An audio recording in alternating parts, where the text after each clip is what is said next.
did this happen again? Ego, do you mind? Yeah, I got it. Okay. Let's see if we can do that. Hold on 1 second. There we go. All right. Welcome to episode 100 of Wednesday Night is Overbooked. Thank you so much. This show started just over 2 years ago with myself and someone else, and eventually all these guys came along, and we've been pretty much the same core team the entire time. So yay us. And for the people who I could not do the show without, we're going to start to my stage right. He is the co-pilot of the show. He's my partner on the show. He has the worst takes in the IWC, but we love him here anyway. It is the wonderful, the talented LeftEyeEgo. Ego, how are you, sir? I am celebrating 100 episodes with you guys. This has been great and fantastic. Who knew that me just saying, yeah, I like wrestling, I'll watch Wrestlemania could lead to all this. It's been a great ride ever since. You're celebrating with Ultra. Okay. I like it. I'm slimming down before the baby weight kicks up. That's all. Okay. Got Yeah. I didn't want to say that pretty you did look like you're putting on a lot of weight. I could tell. We are starting off hot, folks. Fatality. Always at my expense. And directly below Ego is the man who has recently, because he likes to watch the holes of worms in space, got himself a monetized channel. It is the Duke Devil 95. Bradley Burnett, how are you, sir? Except for feeling exhausted by the time change, doing pretty good. And oddly enough, I actually have to thank Alex Kurtzman, because if not for Starfleet Academy, I would have not have picked up 100 subscribers over the last month and passed well over 3,000 hours. So it's actually Alex Kurtzman's fault. And since I mean, if you want to actually salute, I mean, you have to salute with an actual type of alcohol. So how about we just have a little Japanese whiskey? Woohoo!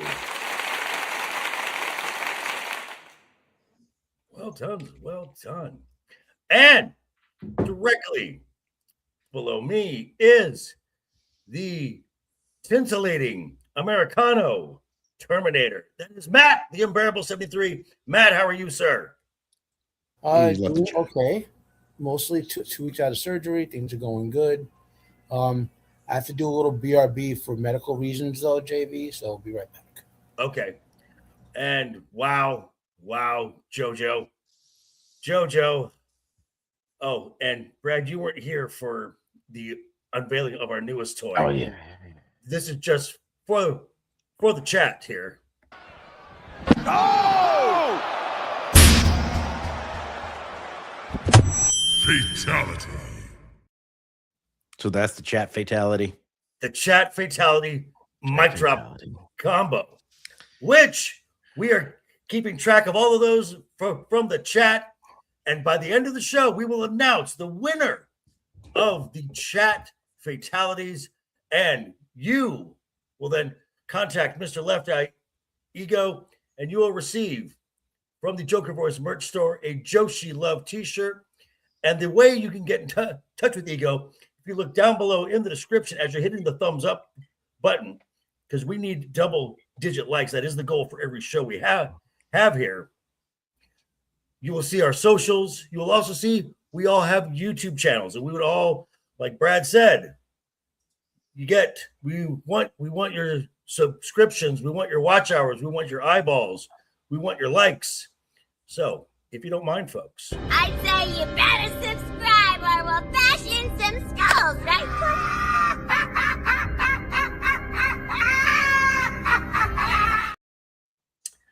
thank you, Harley. Now, we do have some folks in the chat already, as JoJo has already made herself known. We also have Mr. Jacob Ironside here, our wrench of wrenches. He's been dropping links in the chat as well. So we are well on our way to double-digit likes, which we did hit during the show, and then the bots dropped off, whatever. But double digits, which means we get a lovely greeting who's someone who comes in and, as Brad says, very quietly and shy, says hello to all of us in her own little way.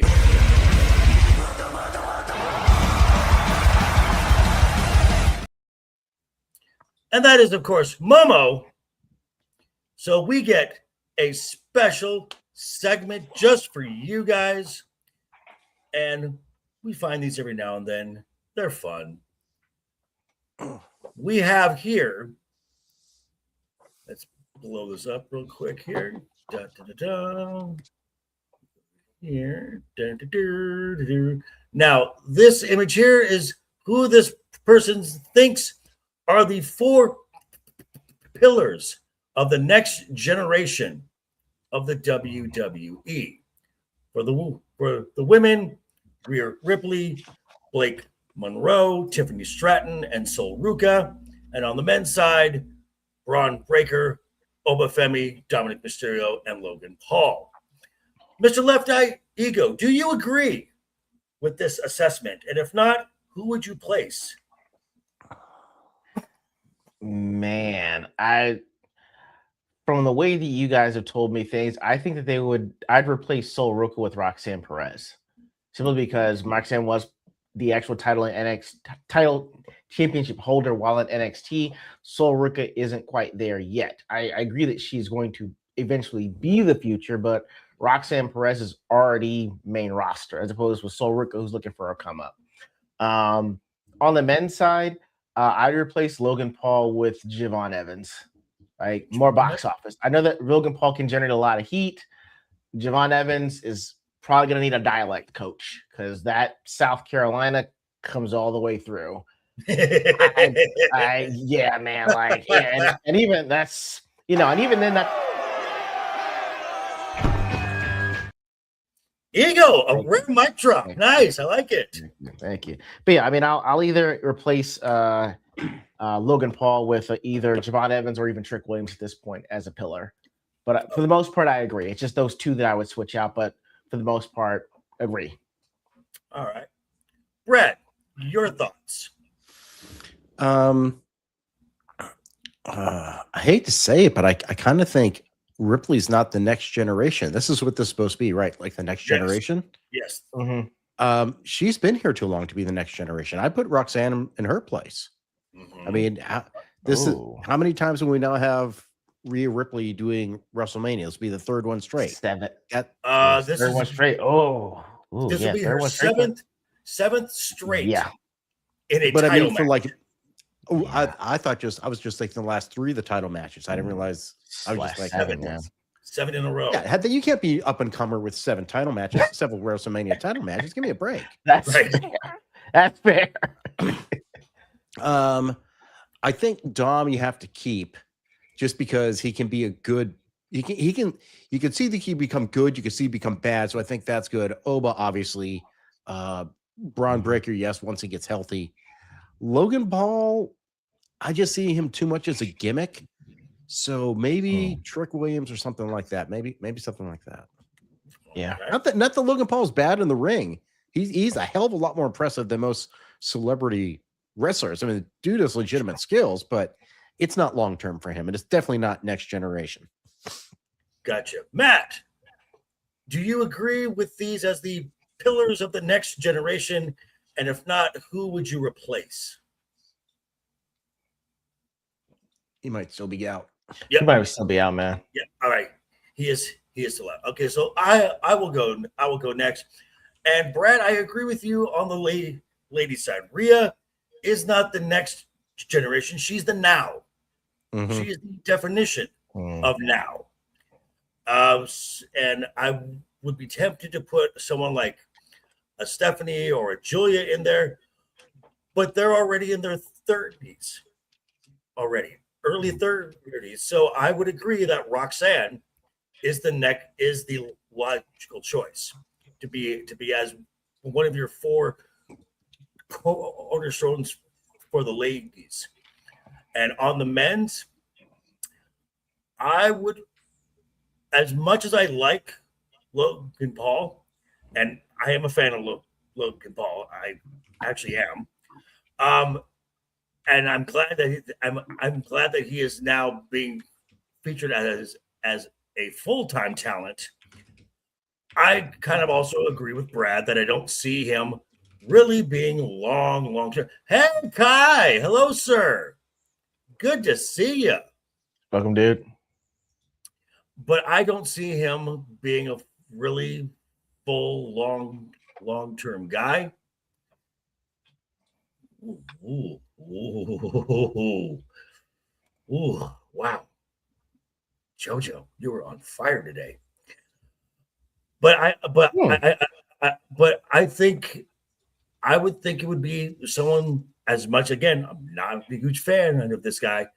It would be Trick. I think Trick is the definitely they are positioning him to be a big star. So yeah, so that's that, and we are now we're black. Gotcha. There we go. Okay, so, I'm back. all right. Okay, so you're right back. Yeah. So Matt, of the four names that I'm going to give you, You can bring it up. But you stopped. Okay, good. I'm sorry. All right. Okay, so Matt, of these names, these folks have said were the pillars of the next generation of the women's talent: Rhea, Blake Monroe, Tiffany Stratton, and Sol Ruka. Do you agree with that? And if not, who would you replace? I disagree with that. Okay. I believe Rhea's not a next generation. She's been around for previous generations. She Right. replaced Roxanne Perez. Okay, And that seems to be the. That's what I had. As much as I want to have Sol Ruka's babies, our wrestling, our wrestling style is not something that's conducive to wrestling much past the age of 30. So I can't say she'd be the pillar of the next generation per se. If our body breaks down before she gets to be a top level person. So I'll replace her with Stephanie Walker. Okay, as I said, I might lean toward Stephanie, but she's 32 already. Oh. So, and Sol is 26. Okay, that makes sense. And then on the men's side, it was Braun, Dominic, Logan Paul, and Oba. I'm not replacing Oba or Dominic. The question about Logan Paul is part-timer issues more so. And I mean, if in-ring ability, he's one of the top 20 guys around in wrestling right now. You can't argue that, right? Right. So the question is he now full-time committed to wrestling? As of now, he is. As of right now. Yeah, he is now. But how long will that last? Yeah. Is the question. Right. And Braun Breaker, I worry about his injuries now. So don't want to replace either of those two. No. Okay. I'll stick with them, even though I'm worried about the injuries with Braun Breaker, and part-timerness with Logan.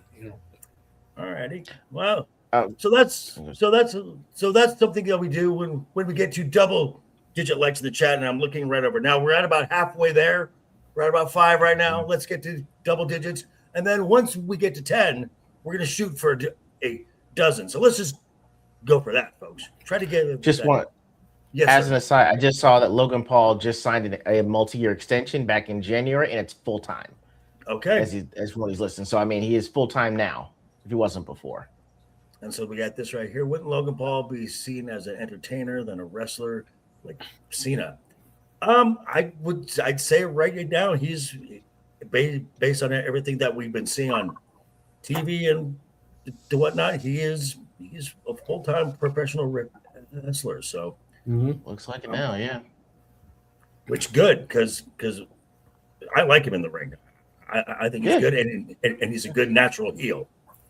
So that is that. But we got some shakeups in the WWE on the creative side. Road Dogg quit. Straight up quit. Sure. Can't Oh, imagine. you know. I can't imagine why. I mean, maybe Thanks. maybe the way he was portrayed on WWE Unreal, when he just looked like a dumbass. And I'm just gonna say, that's just because Road Dogg quit. That does not mean SmackDown is already improved. No, you still have a lot of old Vince McMahon rot in there. You still got Bruce Pritchard in there. You still have Michael Hayes in there. Until you get rid of that, this show is going to be in the state it's in. But we do have someone who got elevated to head writer of Raw. And I asked our investigative journalist here, Mr. LeftEyeEgo, to dig up on the new head writer for Monday Night Raw. Ego, what did you find? All right, so this is from Scouring the Interwebs. JV said, has been promoted to the vice president / lead writer of Raw. So when I checked out E-Wrestling, it said that she'd actually been in this position since January. And they did this around the same time as the Ryan Ward elevation that we talked about a few weeks back. So she's been doing this since January, as that report says. Now, via LinkedIn, she originally entered the entertainment industry as a ballet dancer and a boxer, if you can believe it. And she transitioned to film and TV around 2015. So she wrote, directed, and acted in a bunch of short films and TV series until October of 2020. And that's when she joined the WWE Creative. Now, the thing is that she's been in this position again for, of course, this is the 6th year. But when I checked to see what she's gotten credit for in terms of the promo work, the two most notable are going to be the promo that John Cena did for his farewell tour during the 2025 Raw premiere on Netflix. And JV, you'll like this. Remember CM Punk's State of the Union, the bald frauds comment? Yes. She was in charge of that promo. Hey, Rock, go fuck yourself. Had she wrote that would have been even better. Better. Yeah. So they're giving her quite a bit of credit. I mean, it's hard enough trying to find them giving specific producers credit on specific things. But when I saw this, they definitely mentioned that those were the two things. And that's being mentioned from last year. So okay. I couldn't even find that part about her promo work. I had to go back to last year, and maybe a day or two after those episodes aired, that article went out. So they gave her credit immediately. So she's ascending. She's on the up and up. So, but as far as her time with WWE, she's relatively new, as opposed to say Ryan Ward, who was with Paul Levesque down in NXT. Okay. Yeah. It looks like what from the hires that WWE has been doing lately, it looks like, at least for her aspect of it, they're trying to get someone that's going to be more of giving them more of the cinematic feel.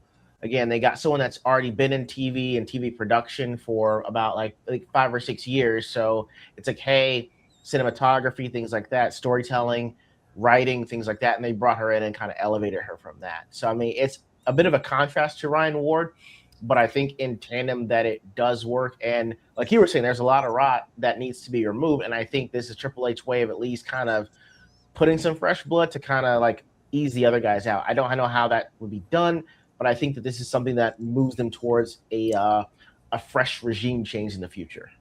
Okay. Now, Brad, as far as the creative team goes, and I mentioned a certain name, Bruce Pritchard, kind of in that old guard, the old Vince McMahon days. This was the guy who pitched the idea that Pat McAfee should go over Gunther at Backlash. So do you think that until the Vince McMahon tendrils, the Vince McMahon cancer is cut out of the entire creative process, it doesn't matter who they elevate? Well, it depends on where they're elevated. If they're elevated exclusively to Raw and there's no, excess left there, if they're left in charge of Raw and there's no Vince hanger-ons in Raw, then I think Raw will be different. I think as long as you have some of them still in their old mindset, and that's the problem. It's the old mindset. It's not any allegiance to McMahon necessarily. It's just that's the way they thought back in the day, and they're kind of programmed to think that way. So even Triple H has to change his mindset because guess what? He's a Vince McMahon product. Yeah, true story. Very true. We're probably not going to try to cut out Triple H, but he has shown willingness to change formats. Just look what he did down in NXT before he became, chief creative for the main roster. Okay, Matt, overall thoughts? Well, at a fundamental level, Triple H is the head of everything on all three shows, right? Correct. Well, the question is, does he have a team in place to put together a storyline, the promos, the long-term storyline planning, watching guys' health when certain things, and having guys manage what they say in social media to go align with the storylines and whatever? That's all got to be planned out. And I'm presuming it's every couple of days. Triple H gets a whole bunch of emails and says, yes, work on this. No, drop this. It sucks, and so forth. I'm presuming that's his working model because he's basically managing a lot of stuff right now. Like he's not like Vince, who's going from show to show other than NXT and literally writing down and working on every storyline. He's not as hands-on as Vince. So, hey, Tully, what's up, changing sir? a bunch of long-term, I don't want to call Road Dogg dead weight, but essentially he's dead weight at this point. Right. It's more than Road Dogg's fault. Like, I'm going to just guesstimate that there's about 45 or 50 people on the creative team for SmackDown, just based on. I mean, what we saw on Real, there's like maybe a dozen total. Remember, you got to count all those directors, right? And all that. Agents and agents and all. They're all part of the creative team. So I'm presuming that SmackDown and NXT have a depth of it. Well, not SmackDown. Raw and NXT had a depth of that. SmackDown had not a depth of that, and Triple H is going in and making the depth of that more to his liking. Gotcha. Okay, possible. So we talked about the creative processes here, and there was something that happened last Friday. There was a title change right before WrestleMania, and Ego is big mad about it. He is not a happy camper about this. And I said, Ego, I'm going to give you a moment here. I'm going to let you rant. He's getting himself prepped. And just for this, because Ego's a little diva here. We need a tiny violin track for this. We're going to give Ego the full screen here. Ego, tell us what you thought about the title change on Friday Night SmackDown. Oh, it's absolute garbage. I hate it. I wanted to say the minute they said 1, 2, 3, congratulations, I hate it. That's the first words that came out of my mouth when I heard the pinfall counted. Drew McIntyre's reign was all of 56 days, and he defended it 3 times. Twice to Cody. Yay. At this point, but just to interject really quick, that's 5 days longer than Jey Uso held his title. What does that say? Fatality. I give you that begrudgingly, but what does that say about Drew McIntyre if you only let him have it 5 days longer? Literally, it's like he had Tuesday, Wednesday, Thursday, Friday. It's within a week of Jey dropping his title. So what is the apparent reason for having to do all this? Anyway, Cody. Oh! Fatality. Yeah, the problem is it's just a really bad trip. I mean, like bad acid trip. No, it's not a bad trip. All Oh! Fatality. Again, I write these down begrudgingly. All I'm saying is that when Cody even lost his belt, they didn't even let him lose it clean. They had to have Jacob Fatu come in there and disrupt things. And now you get a title change via Cody being protected more than the mob during the J. Edgar Hoover administration. Jesus Christ. Then we have to have a completely boring title reign.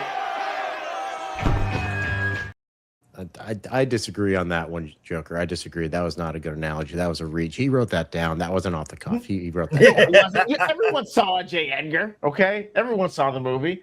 Can we see your notes, please? You got the teleprompter. Oh, wait. He just wrote his notes on his wrist pad like The Rock. That's what he did. Fatality.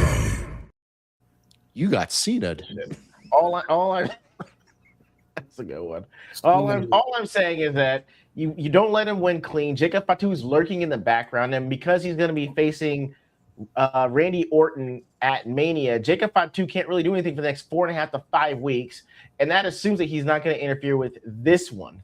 Like that means Cody would lose again, but by interference. Like lose clean or don't lose it all. Plus, I'm sorry. Last thing is, you guys knew back in last September that Drew McIntyre had to go off to do Highlander. And you waited until almost the last minute, like, oh, let's strap a championship on him before we rocket him out to film the movie. It was a complete waste. I would have rather just have you put the belt on, at this point, Randy Orton and feud this shit into Mania than do all this. A lot of extra work. I'm going to talk ego off the ledge here. Well, I'm drinking and I'm already on the ledge, so you got a lot of work cut out for you. It's not that much work. It's an ultra.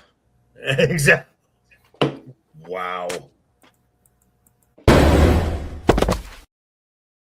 Fatality. I was out last week. I got to make up. Son of a bitch. So, okay. I'm going to say this again. Like I said it with Rhea Ripley at the Chamber, and why I said this with Roman Reigns at the Rumble. This was the right decision to put the title back on Cody Rhodes. Right now, on SmackDown, the most interesting thing on SmackDown is the main event scene. Cody, Drew, Jacob, Randy. You got Sammy on the fringe out here, and he's kind of in a squabble with Trick. Okay, so you got 6 guys all kind of circulating one title. Okay, and what did I say about Randy winning the Chamber? If the match they wanted at WrestleMania is Cody and Randy, because that is a Mania match, that is history, that is legacy. There's a lot of history between these two. It's a story that has a lot to go, has a lot of meat on that bone. That since Cody has returned, folks have wanted Cody and Randy. You put the title on Drew right before the Rumble because hey, Mr. Roman of the Empire, hello, sir. Because if you didn't, that was Cody v. Drew Part 6. If you didn't put the title on Drew, creatively, he's buried. Absolutely buried at that point.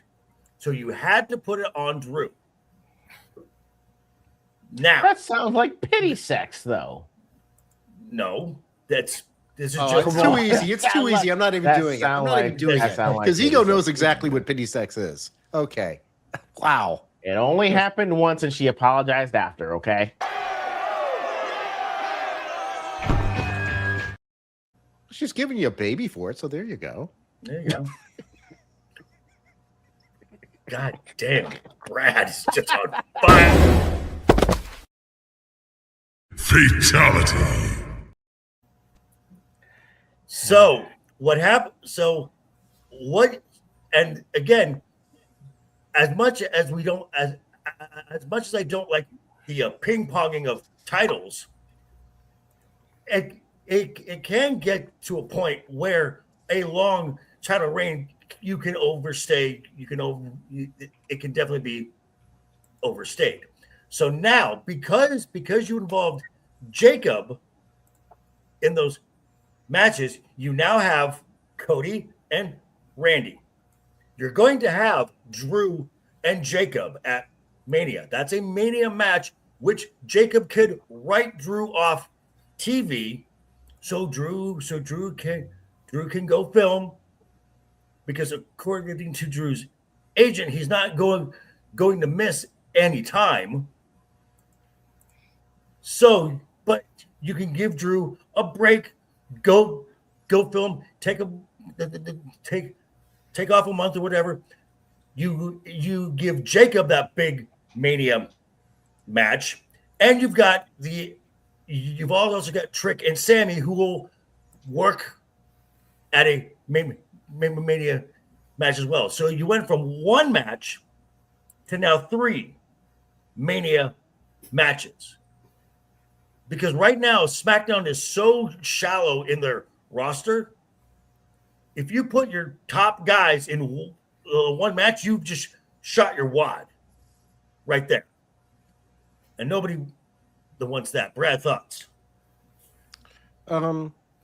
Yeah, I also don't know how much of a draw it would be with Drew and Cody. The other problem is there's no heat right now at all for WrestleMania. No, I don't give a shit. No, Roman. So at least you have a baked-in storyline. There's not much they need to do to build this up.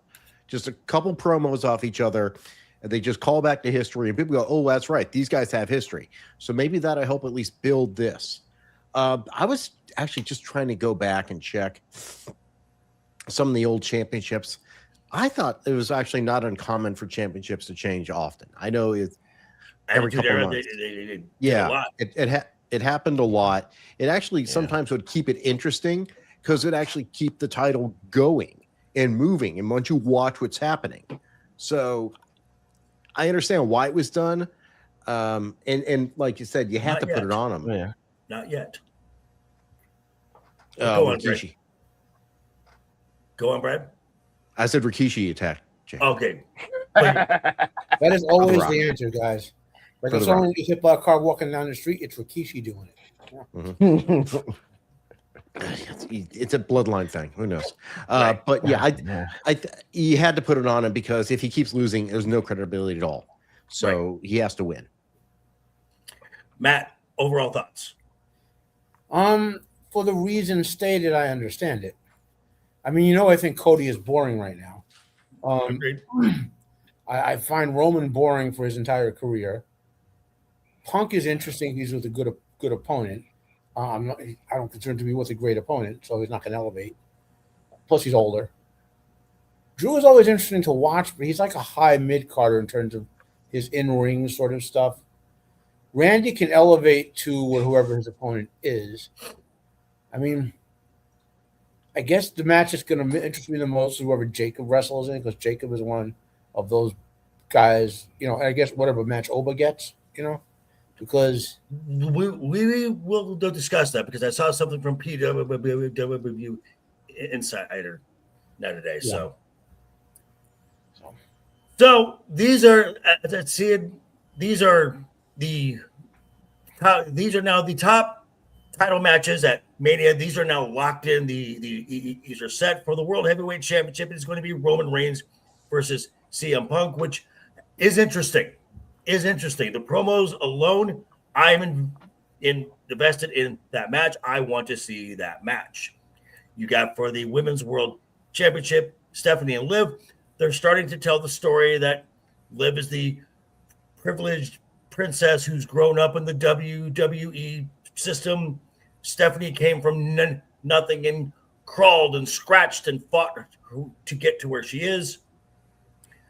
Rhea and Jade. Rhea basically said, "I'm a real wrestler. You're just cosplaying as a pro wrestler." She's not wrong. And now you've got Randy and Cody with all of that history. I agree on the women's side. It's way more interesting. Unrelated, I'm getting that question. Oh, nice. Something's going on with your voice. Your mic's a little wonky. Jokers. Yeah, it was wonky there for a second. Okay. It popped in and out. This mic is old. So we are on the road to WrestleMania, but is it feeling like WrestleMania? Nope. So I saw something over the weekend that WWE is starting Mania an hour earlier. With more promos, yay! What time is that now? Mr. Eric Douglas, how are you? Kendall Gray is wicked. Oh, wow. Okay. Good to know. That's another one. A top talent right there. Kendall Gray is one to watch. And if you've not been watching NXT, she is amazing. And I'm just looking over here right now. Before we go into this, we're at 9 likes, folks. I'm counting 9 right now. 1 away from double digits. So I see you folks out there. Hit that thumbs up.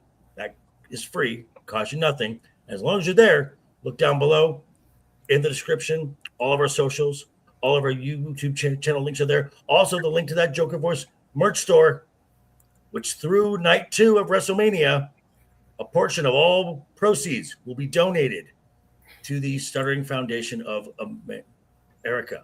So if you don't mind, folks. I'd say you better subscribe or we'll bash in some skulls, right?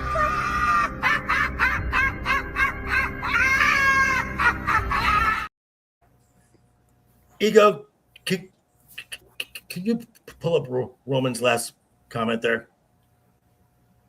Yeah. No, it's not happening.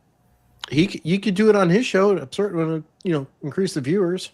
Possibly, yes. He didn't say which show had to be done.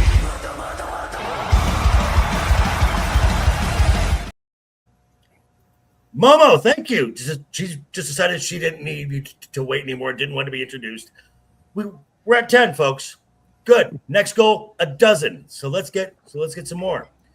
So we're talking about the earlier start time, which could mean both nights of WrestleMania could host as many as 8 matches per night, which is something we have not seen since like 1988. So will they be like 6 hour each or 8 matches? No, it'll be if it goes, because normally we start like at 4 and it would be done around 8. Well, they got some catching up. They got some stuff to do here. So I just went to my own thought process here, and I feel like, as I did the video earlier, that you could have as many as 6 women's matches at Mania this year. But even, and just off the top of my head, I went through and gave a few thoughts here, and I came up with 16 the matches. But even with that, there are still some big names that are not that do not have a path to Mania. So we know the 4. Wow. I didn't see a K after that 50, so that. Right? No, sir, no. So we know based on Monday in the Judgment Day segment, Finn is no longer a part of the Judgment Day, as Damian Priest tweeted it afterward. Sucks, don't it? I'm like, wow. So I think we're going to get a match with Finn and Dom. That's definitely one. I think we're doing the mask versus mask to find out who truly El Grande Americano is. I mean, we all know he's a 100-year-old luchador legend born in the Gulf of America. I think he's descended directly from Montezuma. Possibly. It's definitely not Ludwig Kaiser or Chad Gable. I said don't forget, I said the other day, I was impressed at how he's able to change his dialect. That is a practice. That comes from years of training internationally. He has so many famous students: Rey Mysterio Sr., Rey Mysterio Jr., El Santo, Il Villanos 1 through 19. You know, he has all of them. Right, exactly. Sancho Panza. So, and like I said, Drew, Jacob, Trick, and Sammy. AJ Lee will defend the women's IC title there. I think a Becky match with Jessica Carr could happen, or Jessica Carr will be the officiating, officiating this match. AJ Lee, Becky Lynch will run it back, and maybe add Roxanne. But Ego, I know she recently had surgery. Do you have an update on that? Yeah, I can do that. All right. So they said that she had a cyst removed from her back. Only thing is that there's only one mention of specifically kind of where they were saying it, because it sounded like it was in some of the muscles of her back. They call it an elastofibroma dorsi. By the way, guys, I have a doctorate in audiology, which is hearing and balance disorders. Don't have a medical doctorate. This is just scouring the web and what I've found so far based on what is being speculated. All right. So I don't think it's anything that's like a cyst near her spine, which would be like a Tarlov cyst, because that kind of injury, you're out 3 to 6 months, and you're feeling pain weeks after the surgery. And it's already been about a week or so, and Roxanne Perez says she's not having any pain. So if we assume it's the elastofibroma dorsi, it's in the back muscles, like right under your shoulder blade, typically where it is in there. It's typically cut next size. They remove it. They put a drainage system to kind of drain any excess fluid that may collect. And according to the American Journal of Case Reports, the pain that's caused, the discomfort that leads to the removal is gone after the first week. And unconfirmed reporting from Google AI Overview. I tried several sources to find this out, but they didn't say it specifically. So their overall AI review says the recovery time is about 4 to 6 weeks until you can do full strenuous activity. So she's out 4 to 6 weeks is what they're intimating by the type of injury she had with the surgery removed. Gotcha. So it is possible that Roxanne makes it back for me. Oh, definitely. Yeah. I mean, the thing is, like, most of this were studies with people that were like in their 40s, 50s, and 60s. Barely anyone that was under 30. So her being young, being athletic, having an athletic build, it's probably going to relay itself to like more of a shorter recovery time than most. Gotcha. I've also heard that originally the original plan was for a triple threat match for the Women's United States Championship, which if you're going to put all the women's titles on Mania and not the Women's US, that's a slap in the face To Julia, yeah. To the champion. I heard it was going to be a triple threat: Julia, Tiffany Stratton, and Jordan Grace. And I'll talk about that in just a second. I think you can run Tiffany, and I think you can run Julia and Tiffany, and that'll be fine.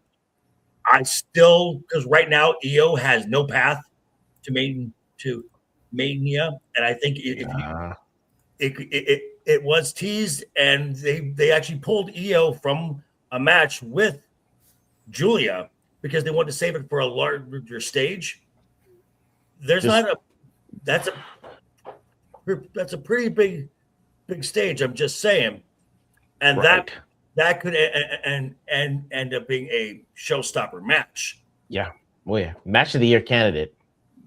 And then we've also got we will have the women's tag titles there. Nia and Lash, probably Charlotte and Alexa, Nikki and Brie, the Bella Twins. Oh, goody.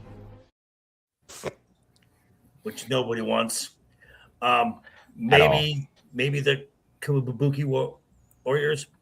And there's also the new Intercontinental Champion Penta, which he really has no path. He's got no opponent right now because when he first came onto the main roster just over a year ago, he was involved with Chad Gable and Ludwig Kaiser. Now he's only involved. What? They're both gone from the WWE, so right, and now he's only involved with original El Grande Americano and new recipe El Grande Americano. Two entirely different people. Completely.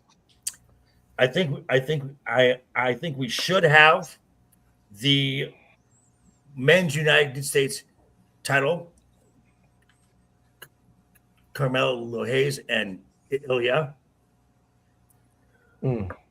Maybe the world tag champions. You could have the Usos versus Austin Theory, Logan Paul. That's why we have an extra hour for Jay's entry. Right. Okay. Yes, that's it right there. Fatality.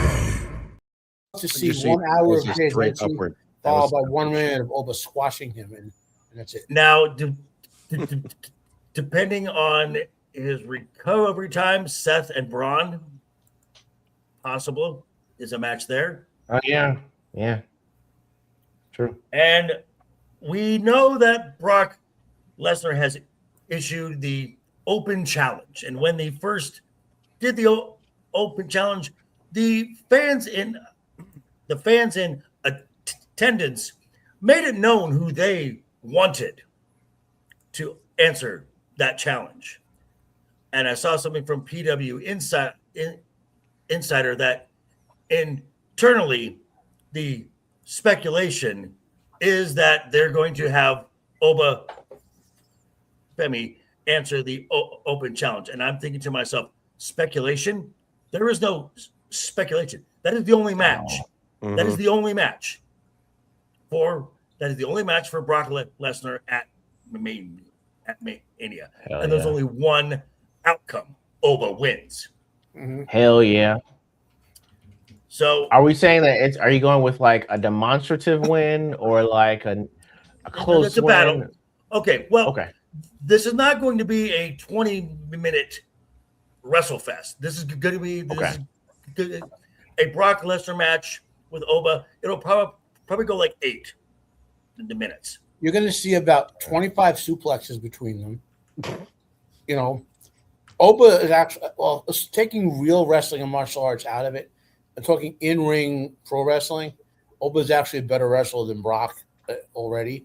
You'll see like they'll go. It's Brock is getting old, but he has more skill and experience. Can he defeat the powerful young? That's the kind of way they're going to call it. You know. What was the match Brock did with someone where they were just back and forth beating the crap out of each other? Lashley. Was it Lashley? Mm-hmm. Yeah, it could be something like that with a little bit more finesse, you know. But yeah, and then Brock passes the banner of the beast on Oba, you know. So and somebody did mention Asuka. If they're gonna go Julia and Tiffany, the match then you could run Io and Asuka, which would be a great match. And Kairi Sane kind of hangs in the balance there. Brad, any thoughts of matches that I've thought up, or that you think would make the card? Honestly, the real problem is this. Like I said, I have no interest. Okay. All those are real possibilities, and they'll be fine matches. But part of the thing about WrestleMania is it's always supposed to be the Super Bowl of the wrestling year. Mm-hmm. And you're supposed to be building towards it. And it feels like they haven't done any build towards it. We have Punk and Roman having some sort of storyline. But we have. So are you not invested invested in that yet. Really? Wow. I more than anything else right now. I thought they've played off. I thought the promo's been real good, Right. but that's the only real storyline, and they have a history to it. And again, they can set up Cody and Randy, but I mean, otherwise, it just seems a bunch of just generic feuds, which I don't think is what WrestleMania should be. Okay. I mean, you have the generic feuds throughout the year, and then overall storylines, and maybe this is. Hang on. Maybe this is modern storytelling, the whole idea as opposed to episodic television, as opposed to serialized television. And I think maybe the modern audience, at least me now as a modern audience person, wants to see a little more connectivity to the storylines coming to the big event. Because the whole thing is like it's supposed to culminate, and then the Raw after reset the clock. Okay. So we're really not I'm not feeling it with any of these things. Like you mentioned, there's a bunch of matches that could be well done, high quality matches, but from a storyline, I'm not feeling it. Okay. The only reason I was trying to interject is if Brad, if for you this didn't excite you, like what would have excited you? And I'd say, okay, you've got my attention. Like what's missing for you? Connectivity. There's been no build. What would have been a build that you would have been okay with, though? Well, you know what I mean? All right. So what do we have? We have Rhea and Jade. I don't even know who. Okay, who gives a shit? First off, Jade should not have that belt. She can't talk. You're not going to be able. You can't have any build with that. And honestly, why are you having build with Rhea? Rhea in the main event is not boring. It's like, okay. And I see what you mean.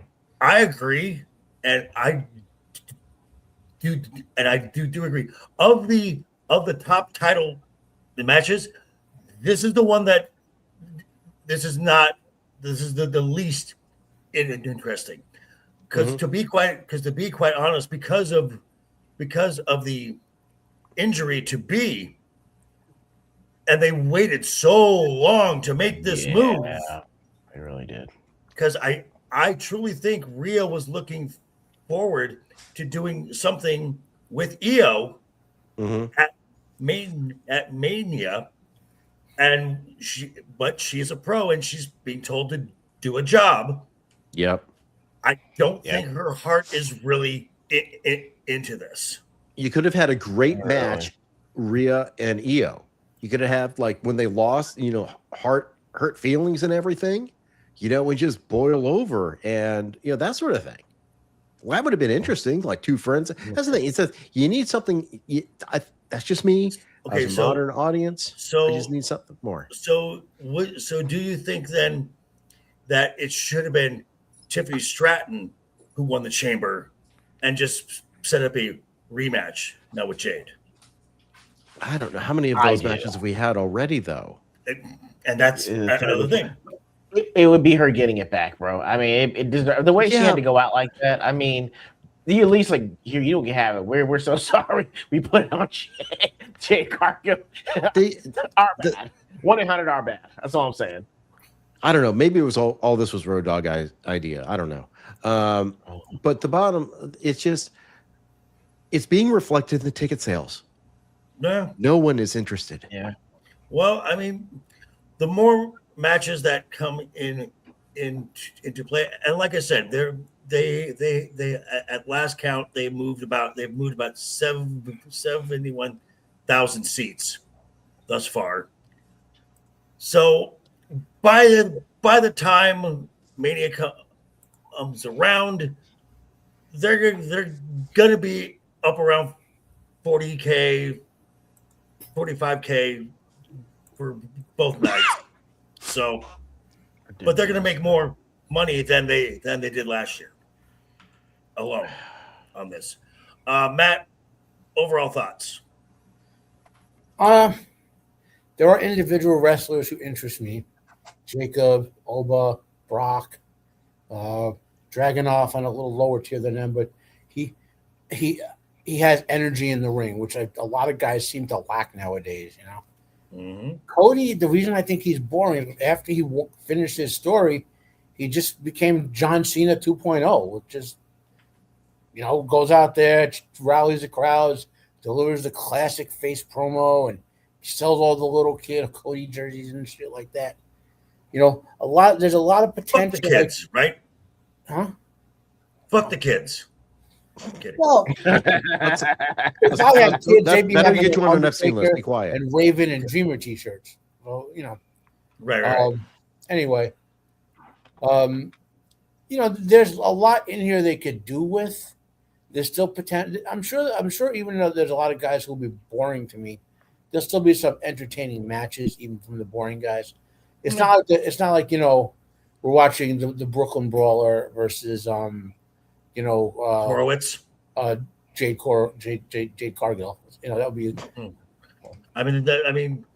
That might be a better match. He might be the only one alive who can wrestle worse than her and make her look good. Right. But I don't think this WrestleMania is going to be in the top 10 WrestleManias for sure. I think between injuries and storyline disruptions and really not having a very well-defined, productive mid-card that would have the storylines going, like this whole Judgment Day breakup, right?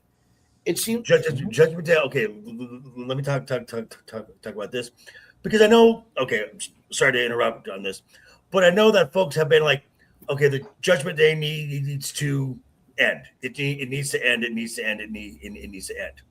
No, the Judgment Day is a star making the machine. Agreed. Yeah, the Judgment Day is a very well functioning heel of action. Very well functioning. The way the Horsemen, it's not quite the Horseman level yet, but the way the Horsemen were, the way any of the longer running heel factions were, Right. But having Finn, break away, maybe could have happened a month or two ago, so you could get some blood matches in between him and all those guys. Now, here's a thought, and I heard this. Hey, Joe, how are you, sir? And I saw this, and I heard this last night because right now there's really no creative plans for Powerhouse Hobbs, Royce Keys. Yeah. What if Finn is now out? What if you brought in Royce Keys as Dom's healer? Bring him into the Judgment Day. I like that. Yeah, that could be good. And remember, the big story of the Judgment Day is that Liv took it over. Right, This is the Judgment Day. We're still going to have Liv get the comeuppance for that in the Judgment Day storyline. Let's be honest now. Liv, who will probably win her match at Mania, and Raquel will play a part in it somewhere. Roxanne, the Judgment Day has more or less become a female faction. Very true. Well, it functions well as both, though. It does. I guess if you bring Hobbs in to be the powerhouse of the Judgment the bodyguard, Day, like have Liv do it, like throw with a notebook making plans or some shit like that.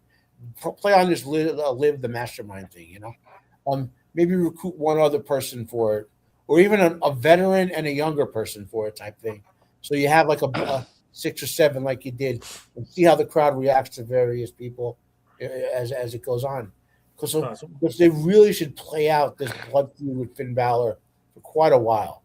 Well, I think at Mania, because we've gotten Finn's NXT music back, I think we're going to see the Demon. I can't wait, man. That'd be awesome. I think it's a little too soon. I think he needs to have the crap beaten out of him royally. It's perfect time. It's perfect time, man. I've been begging for that since last year. Yeah, but between there and here, there has to be like a Raw or something where he gets hospitalized. Like it has to, it's like how like how does Goku power up to a Super Saiyan? He got no one cares about. I'm not sure if he needs that though. No one cares about I was trying to help him. I tried to help him.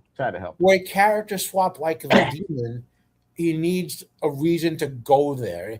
If the demon is just a different He got kicked out of people he get got kicked bored by it. out of Judgment Day. He Yeah. kept his friend which if J. D. McDonough was not in the Judgment Day, he would be alongside Tyler Bate and Pete Dunne, and he would be called Funko Americano. El Funko Popo Americano, you know. But so that's what could possibly happen at Mania. Again, there's still a lot of moving parts. We'll find out what's going to happen. Maybe something will get exciting. But we are now here at the staple of this show.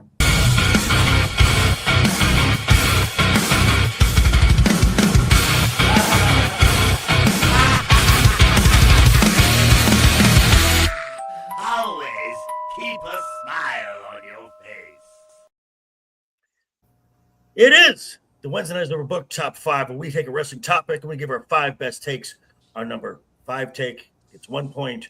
Our number 1 take gets 5 points. And at the end, Mr. Duke Devil 95 changes his name to Price Waterhouse to give us a scientific, definitive answer to this topic. And I saw this on Wrestle Talk. They were talking nicknames or gimmicks that involved animals. And I'm like, this could be fun because there's been a lot in professional wrestling history. So we're going with our top 5. This is the top 5 animal-related nicknames or gimmicks. Ego, I would like you to go first. Give us your number 5. I'm not gonna lie, I don't know if it means the animal has to be animate or not, but Mr. Iguana, it's a hilarious gimmick to me. The stuffed animal that's an iguana. I didn't understand it at first. La Yesca. Yeska. I didn't understand it when I saw it, but when I saw it in action, I thought it was absolutely hilarious, and it actually got me to suspend my disbelief. They kind of took it seriously, even though it was comedic. So that's got to be, for being relatively new to me, I've got that number 5. And the first time I saw him, I'm like, he's quite entertaining. It's gotten old quick. Yeah, made it work. But that's just me. Brad, you're number 5. I generally went more with the nickname side of it, as opposed to gimmicks. Otherwise, I would have like Santino Morella on there with the Cobra. Right. So the first one I have, number 5, I'm putting Rhino the Man Beast. Rhino, the Man Beast from Detroit, Michigan. The wrestler. Yes, the best spear ever. So great, it was called a different name. So powerful, it broke SmackDown. Yeah. Matt, your number 5. So my 5 are the 5 that I've enjoyed watching the most over.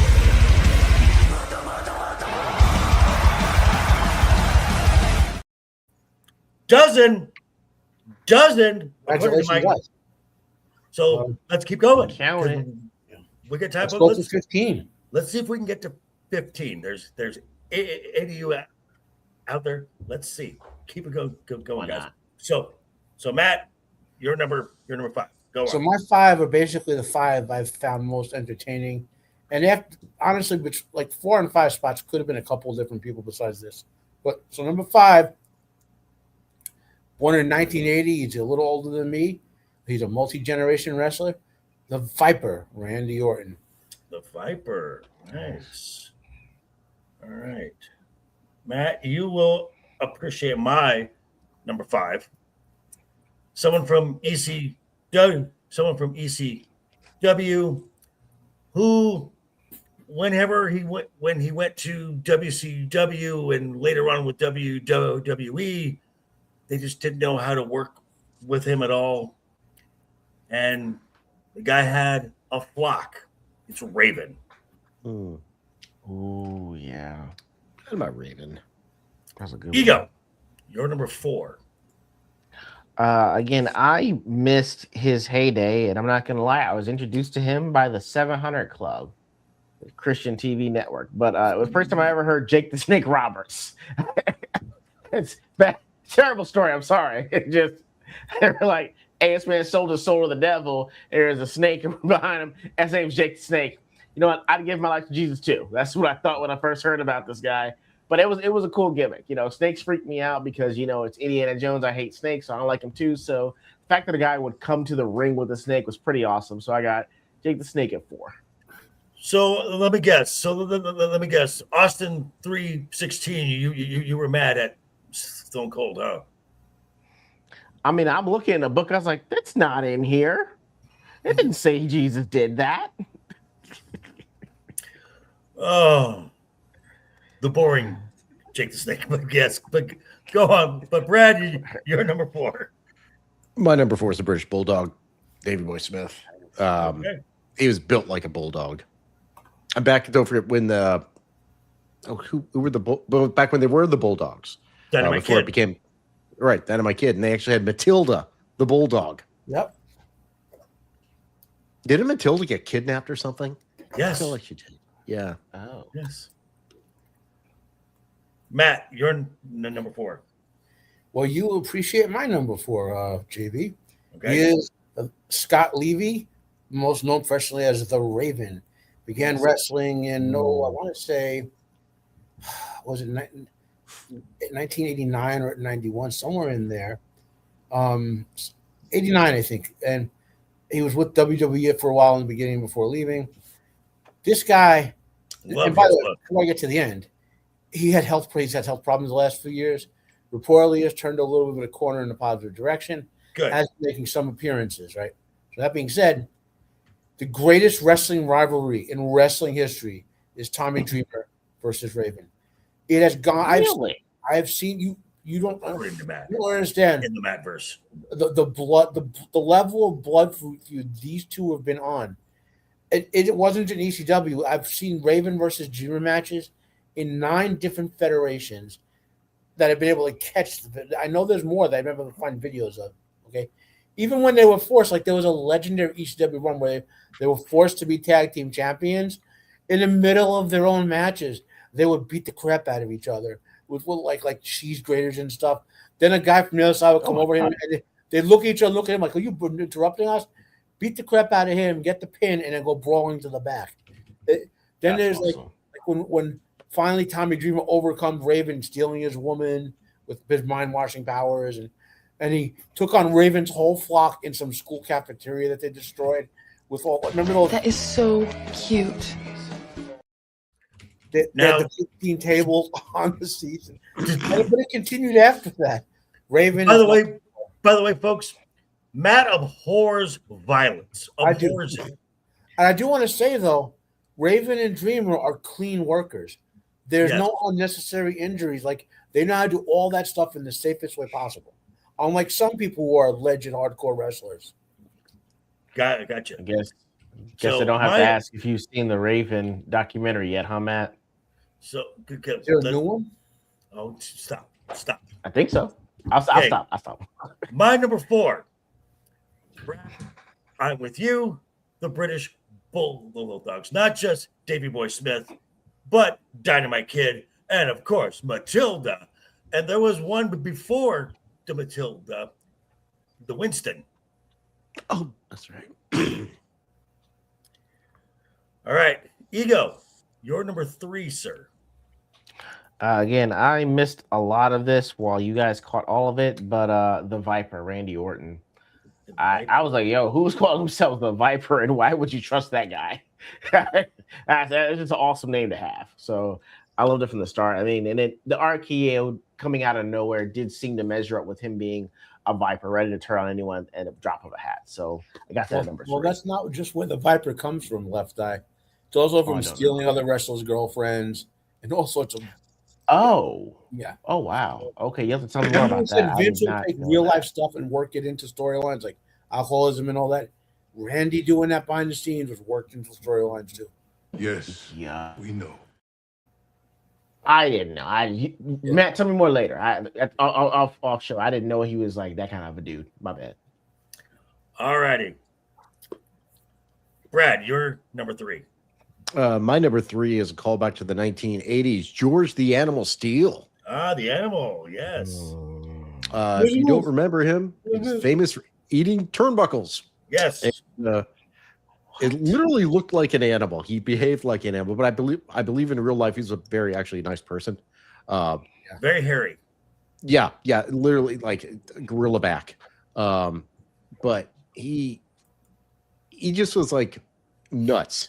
And I remember my brother being scared of him because he was younger than me. We were watching, Right. so he's like under 10 years old, and it's like he's this weird, crazy dude in the ring. So, but then sometimes he'd like have a nice side and like be an ally. Didn't he like Miss Elizabeth at one point? Oh yeah. Yeah. Elizabeth. Yeah. Okay. Matt, you're number 3. Well, again, great minds think alike. What's George Animal Steel, or his real name William James Myers, World War, no, I guess Vietnam War generation type actor. He was born in the 30s, died recently, maybe less than 10 years ago. I think he died. You know, he was in. You ever see the Tim Burton's Ed Wood movie? He played a wrestler in that movie. And he's such a character. Like he'd play this wild man, but he's always a good guy unless he was misled by an evil manager. So he a great worker in the ring, could put himself over and guys over. Most people loved him as far as being a person and so that sort of thing, like you were alluding to. You know, I believe, what did WWE show their old matches now? Oh, the Vault. Was the Vault on Peacock still, or is it over YouTube? Or it's all on YouTube now? Wow. Go hunt down old WWE matches from like the 50s and 60s and stuff with him. You know, they're entertaining. I'll say that much. All right. My number 3. He's known by one name, but the fans knew him as something else. Bobby the Brain Heenan had the nickname of The Weasel. The Weasel. A weasel. And it was a very apt nickname. All right. We are down to our top 2s. Ego, you're number 2. For 2, I've got I've got Sting's use of the Vulture during his Crow arc. Okay, I don't know if y'all remember that. It was Crow Sting. Yeah, Crow Sting. Crow Sting. I'm trying to figure out what to call it. Yeah, Crow Sting. It's called Crow Sting. It's a weird thing because it's a guy that's supposed to be a scorpion dressed up like a crow that's using a Vulcan. So I didn't know which one to call it, but it was one of the only times I was fully locked in on wrestling, and it was mainly WCW, and that was like something that just absolutely blew me away. So Crow Sting at number 2. Gotcha. Brad, you're number 2. Now I have Randy Orton. Randy Orton, the Viper? Ah, the Viper. Cool. All right. Anything to add to it, or just? I mean, you guys have already said all of it. I mean, you know, the thing is now he really plays the Viper Strike more than anything out of Right. He just lives it up with the sudden strike. I think that's basically what the RKO is now. It's supposed to be like the Viper Strike. You don't see it coming. Right. It's like you can approach him and then strike. Now, again, the narcissism, calling your finishing move your initials, Randall Keith Orton. That's pretty real, yeah. Matt, you're number 2. My number 2 is one of my definitely 20 all-time, maybe top 15 all-time favorite wrestlers, and probably my favorite wrestler as a little kid. His real name is actually more of a pro wrestler name than his ring name, Richard Henry Blood, or otherwise known as Ricky the Dragon Steamboat. Ricky Steamboat, nice one. Yeah, Now, okay. his heyday of matches, Ego, if you haven't seen them, you want to watch 1980s NWA, WCW, AWA stuff. His rival with Ric Flair, it was intense, and it's one of the best technical wrestler rivalries you'll ever see. They had matches for all that whole decade, from maybe 82 or 83 through 88, 89. And then when they both were in WWF for a time, it didn't quite. It's like how Shinsuke and AJ and WWE were past that rivalry they had back in New Japan, but you still get great matches out of it. Like he's an amazing, one of the cleanest workers you ever see. Puts people over willingly, no problem. Does the business. Good on promos. Actually carried a giant iguana to the ring for a while, which was a deadly Komodo dragon. That's right, the deadly Komodo dragon. Another great match for you go to watch is Macho Man versus Stingbout in WrestleMania 3. Oh yeah. That's one of the greatest matches of all time. Yeah, Yeah. One of my favorite matches. Yeah, fantastic. Really? And one of the best grudge match finales. This obviously is all it worked. But it was really good. We had a rivalry with Don Morocco, right after WrestleMania 3, when Morocco is doing things like hitting him in the head with the ring bell and legit. After. And Steamboat worked some like high-end martial arts into his routine, like because he was so angry at Morocco. Those two had a great rivalry. Maybe did they do a WrestleMania match and made WrestleMania 5? Maybe I'll have to look it up. But Steamboat always played hard into all his work. All right, my number 2. Rush. Hawk and Animal. Oh yeah, the Legion of Doom. Need I say more? Need I say more? Nope. Thought they were known as something else one time. The Road Warriors. I'm just going to speculate what I was saying. At least 2 or 3 of us are going to pick the same person for number 1. Probably. And time for number 1, Ego. The pressure's on, Ego. I'm probably gonna mess it up. I had the Rattlesnake, Stone Cold Steve Austin. I live in Texas. Rattlesnake. We're around rattlesnakes, and rattlesnakes will.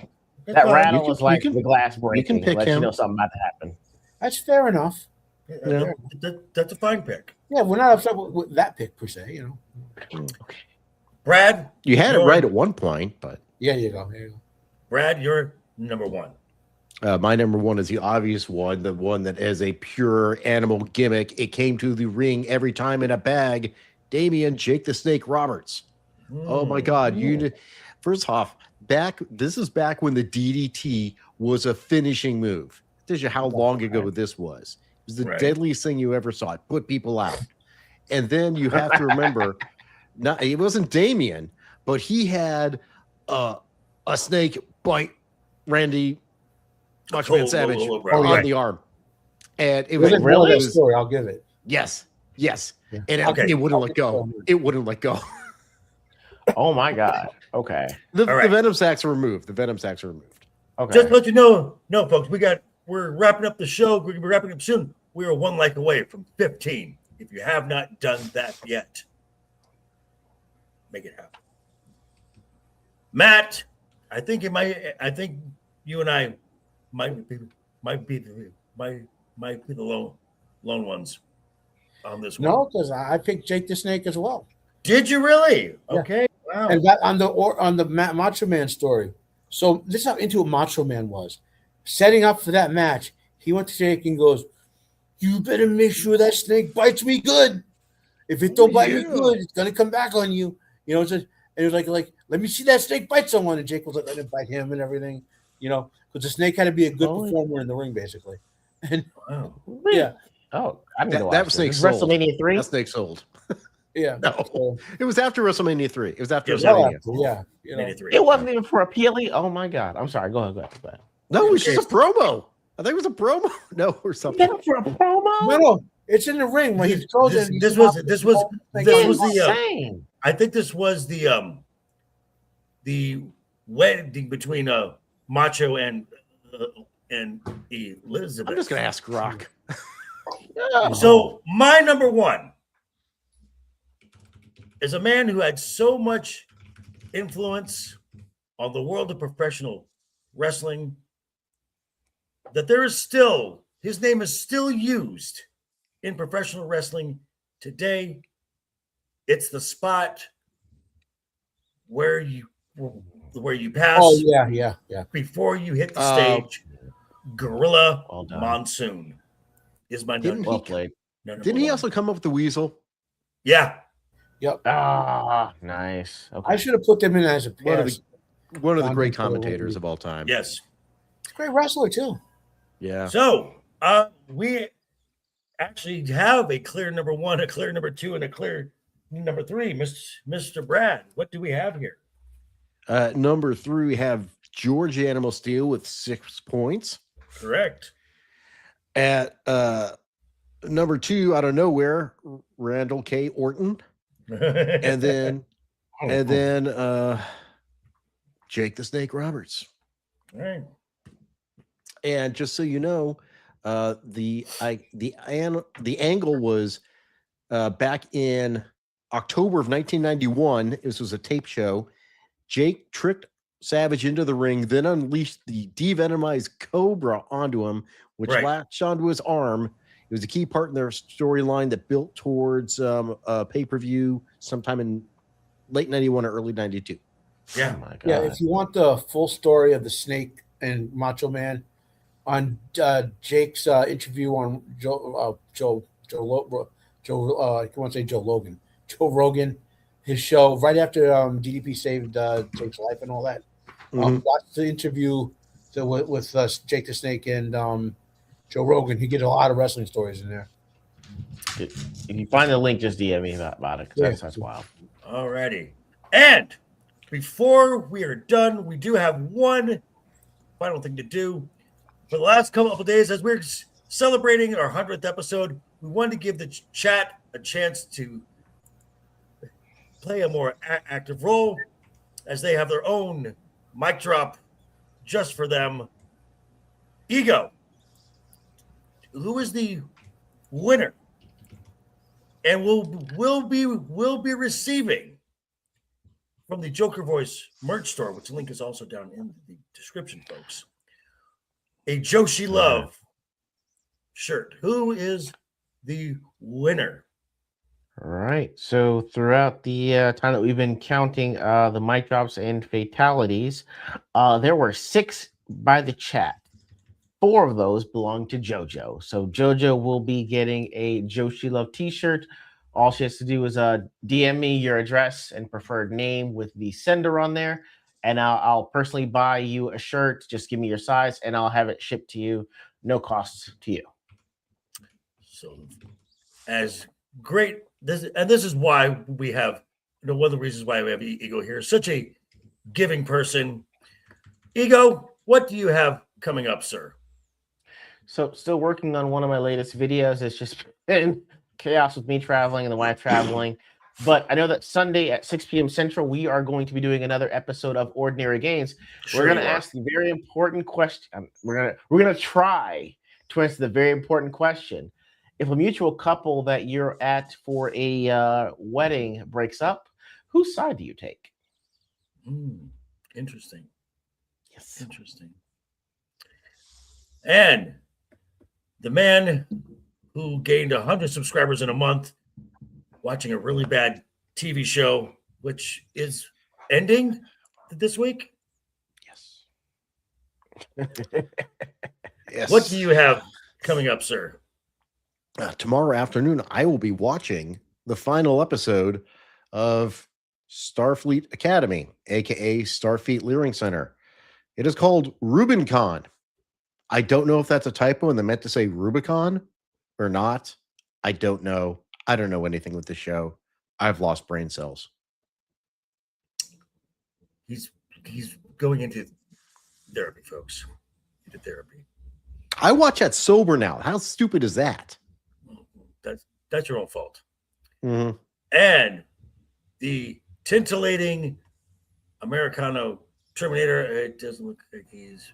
Oh, there you are, Matt. What do you have coming up, sir? Tomorrow night on Roman Show, you and I for sure. I don't know about Ego. We'll be talking about overrated musicians and musical performers and such on the Roman Show. We have obviously next week's Wednesday night is overbooked. And then Thursday's Roman Show. And obviously in real life, I'm working on rehab and stuff like that. So, surgery's still going well. Great. And as Matt said, I will be on with Roman of the Empire tomorrow, talking overrated bands and musical acts, along with Jacob Ironside, who's been monitoring the chat, is also did the artwork for the Joe She Love t-shirt. Also with our good friend, the drunk poet, Dempsey, who does the music for the montages for Wednesday Night's Overbooked. And JoJo, because you did not get this, I'm going to give you this right here.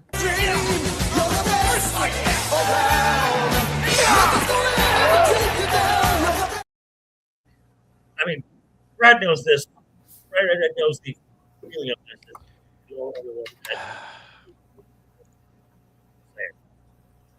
But on behalf of everyone here at Wednesday Night's Overbooked, I want to thank you all for joining in for our 100th episode. Be sure to tune in next week for the road to WrestleMania. Got to get better at some point, folks. But until that time, keep talking, keep smiling, keep having fun, and until next week. Toodles! And always take care. And here we go.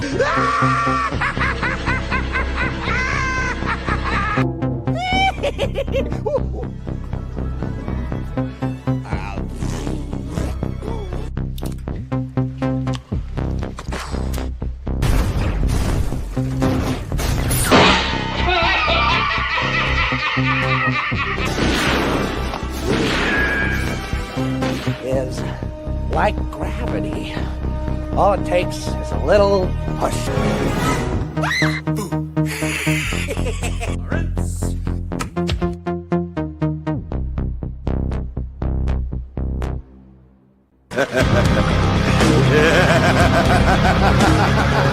Ah!